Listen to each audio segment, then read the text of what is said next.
અમરેલીમાં પીપાવાવ ધામ નજીક 22 જેટલા મજૂર ફસાયા। પાણીના પ્રવાહ વચ્ચે કોસ્ટગાર્ડની ટીમે દિલધડક રેસ્ક્યુ કર્યું। પ્રાંત અધિકારી, તાલુકા વિકાસ અધિકારી સહિતની ટીમ સ્થળ પર છે।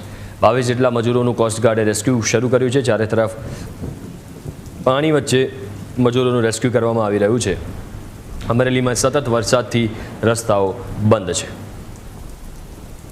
પીપાવાવ, વાવેરા અને ઘાણા બ્રિજ નજીકનો રાજુલા વિસ્તાર, આ ત્રણ સ્થાનેથી રેસ્ક્યુ માટેની રિક્વેસ્ટ આવતા તાલુકાની ટીમો દ્વારા જરૂરી કાર્યવાહી કરવામાં આવેલી છે, જેમાં ખાસ કરીને પીપાવાવ પાસે ફિલ્ટર પ્લાન્ટ GWSSBનો છે, જેની કામગીરી ચાલુમાં છે।